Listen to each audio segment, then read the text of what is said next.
You will find true success and happiness if you have only one goal. There really is only one, and that is this: to fulfill the highest, most truthful expression of yourself as a human being. You want to max out your humanity by using your energy to lift yourself up, your family, and the people around you. The single most important lesson I learned in 25 years talking every single day to people was that there is a common denominator in our human experience. We want to be validated. We want to be understood. I've done over 35,000 interviews in my career. And as soon as that camera shuts off, everyone always turns to me and inevitably in their own way asks this question: was that okay? I heard it from President Bush. I heard it from President Obama. I've heard it from heroes and from housewives. I've heard it from victims and perpetrators of crimes. I even heard it from Beyonce and all of her Beyonce-ness. Friends and family, yours, enemies, strangers, in every argument, in every encounter, every exchange, I will tell you, they all want to know one thing: was that okay? Did you hear me? Do you see me? Did what I say mean anything to you? My hope is that you will try to go out and have more face-to-face conversations with people you may disagree with. That you'll have the courage to look them in the eye and hear their point of view, and help make sure that the speed and distance and anonymity of our world doesn't cause us to lose our ability to stand in somebody else's shoes and recognize all that we share as a people. This is imperative for you as an individual and for our success as a nation.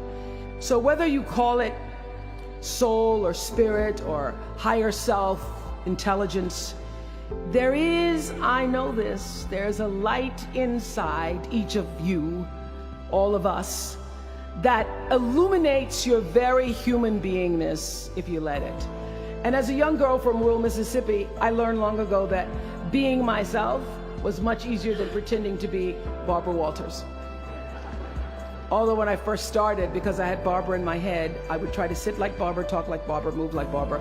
And then one night I was on the news, reading the news, and I called Canada, Canada. And that was the end of me being Barbara. I cracked myself up on TV, couldn't stop laughing, and my real personality came through. And I figured out, oh gee, I can be a much better Oprah than I could be a pretend Barbara.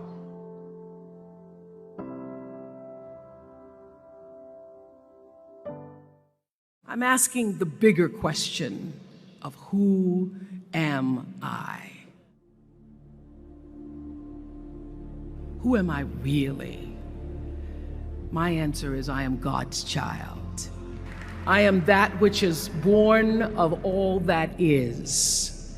I am, as Pierre de Chardin said, a spiritual being having a human experience, come trailing the breath of the ancestors yet, but trailing the breath of the angels, and understanding that because I am connected to the source of all that is possible for me. And what do I want? I don't want to just be successful in the world.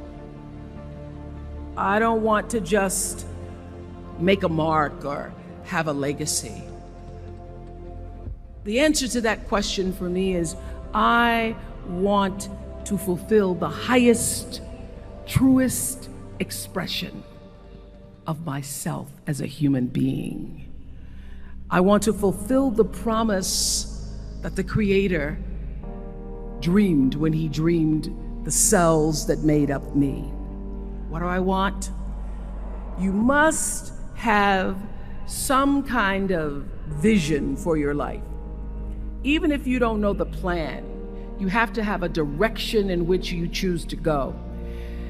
I never was the kind of woman who liked to get in a car and just go for a ride. You want to be in the driver's seat of your own life, because if you're not, life will drive you. Knowing who you really are in this space and time that we embody. That's number one. What do you want? Who are you?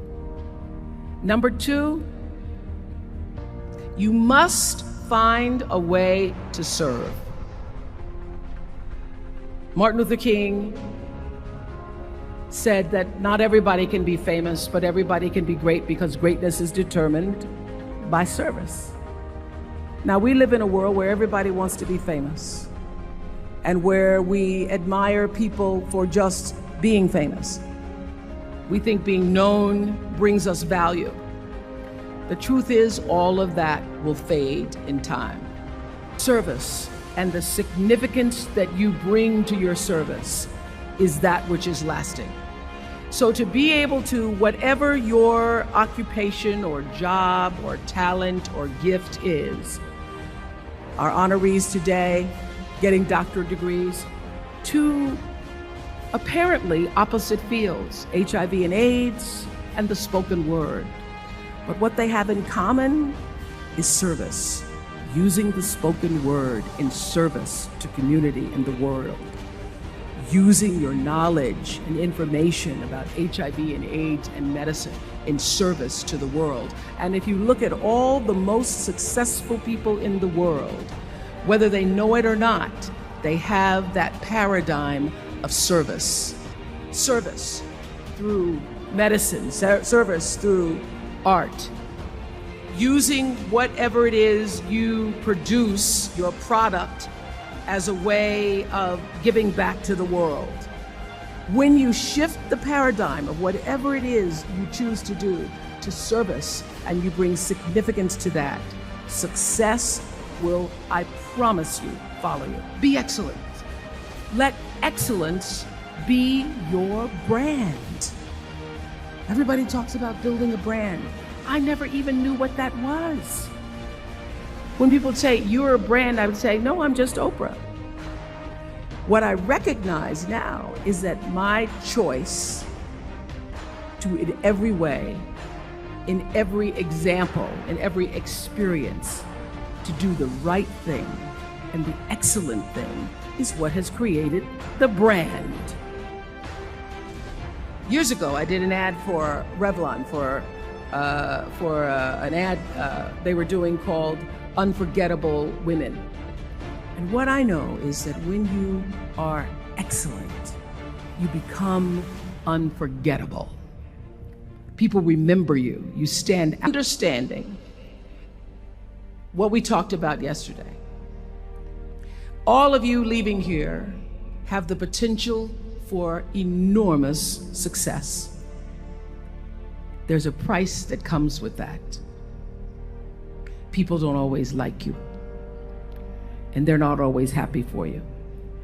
And if you surround yourself with people who are not accustomed to your success, they become fearful, they become scared, because you are reflecting back something to them that they don't recognize.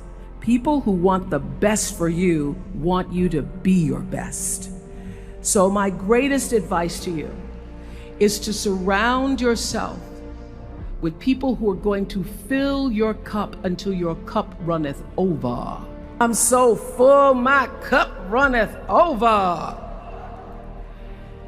And to know that once your cup runneth over, you cannot spend your life with your gallon-size offerings, offering them to pint-sized people. You have got to surround yourself with gallon-sized people who can hang in the same company with you, so that you're not offering your gallons to those little pints out there who can't hold it anyway. The biggest choices begin and end with you, your internal big questions. Who do I want to be in the world? My relationship to source energy, to all that is God. your experience of that which is all life, which is divine and universal, being connected and aligned with that.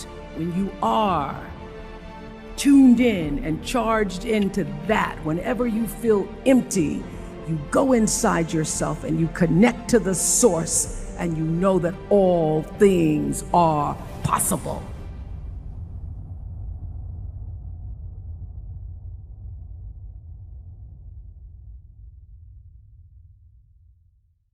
The moment you can figure out what it is you're supposed to be doing, the sooner you are able to get about the business of doing that. The way through the challenge is to get still and ask yourself, what is the next right move?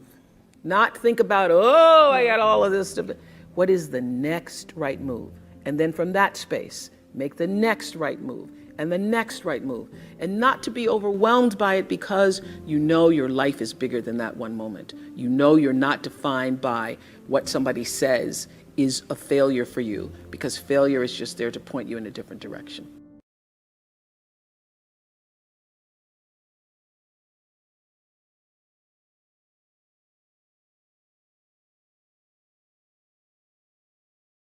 I started listening to what felt like the truth for me. And I started to just inside myself think, what do I really want to do, what I really want to do. And I will say this, knowing what you don't want to do is the best possible place to be if you don't know what to do. Because knowing what you don't want to do leads you to figure out what is it you really do want to do. So you discovered. I have, from the very beginning, listened to my instinct. All of my best decisions in life have come because I was attuned to what really felt like the next right move for me. And so it didn't, because my definition of luck is preparation meeting the moment of opportunity. Right.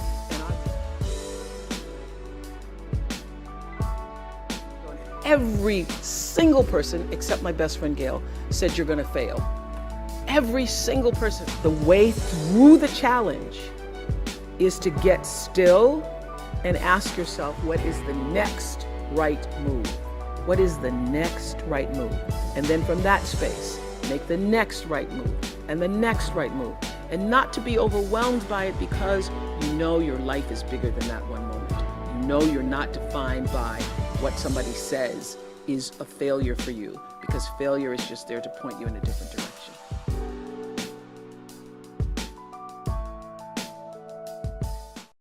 I remember the very first time I had a life coach, they weren't called that at the time, but an expert on, who shared with our audience, the women, she did a list and say, where are you on the list? And literally in that audience, women booed her when she said, put yourself top of the list. This was in 1992. In 1992, the idea of being top of your own list was people like, how dare she, and she doesn't have children. I said, she didn't say abandon your children and go running in the streets. She just said, put yourself at the top of the list, nurture yourself, honor yourself, stop the crazy mind chatter in your head that tells you all the time that you're not good enough, because that's the number one, I found too, issue with everybody. The reason people say, you know, how was that? How was that? Is because you want to know, how do you measure up? Well, to know that you're just being here. You're just being here. However that sperm, bam, hit that egg. However that occurred for you, that your being here is such a miraculous thing, and that your real job is to honor that, And the sooner you figure that out, oh, wow, I'm one of the lucky ones. I got to be here. So how do you continue to prepare yourself to live out the highest, fullest, truest expression of yourself as a human being? And I just want to end with this. Yeah. There are no mistakes. There really aren't any, because you have a supreme destiny. When you're in your little mind, in your little personality mind, where you're not centered, where you really don't know who you are, that you come from something greater and bigger, and that we really all are the same. When you don't know that, you get all flustered. You get stressed all the time, wanting something to be what it isn't. There is a supreme moment of destiny calling on your life. Your job is to feel that, to hear that, to know that. And sometimes when you're not listening, you get taken off track. You get in the wrong marriage, the wrong relationship, you take the wrong job. Yeah, but it's all leading to the same path. There are no wrong paths. There are none. There's no such thing as failure, really, because failure is just that thing trying to move you in another direction. So you get as much from your losses as you do from your victories, because the losses are there to wake you up. The losses are to say, fool, that is why you go to school. So that CBS can call you. So when you understand that, you don't allow yourself to be completely thrown by a grade or by a circumstance, because your life is bigger than any one experience. And if I always ask people on Super Soul Sunday to tell me, what would you say to your younger self? Every person says in one form or another, I would have said, relax, relax. It's gonna be okay. It really is gonna be okay. Because even if you're on a detour right now, and that's how you know, when you're not at ease with yourself, when you're feeling like, oh, yeah, shouldn't be that is the cue that you need to be moving in another direction. Don't let yourself get all thrown off, continue to be thrown off course. When you're feeling off course, that's the key. How do I turn around? So when everybody was talking about, when I started this network, if I had only known, good Lord, how difficult it would be. The way through the challenge is to get still and ask yourself, what is the next right move? Not think about, oh, I got all of this stuff. What is the next right move? And then from that space, make the next right move and the next right move. And not to be overwhelmed by it, because you know your life is bigger than that one moment. You know you're not defined by what somebody says is a failure for you, because failure is just there to point you in a different direction. And that's all the time I got right now.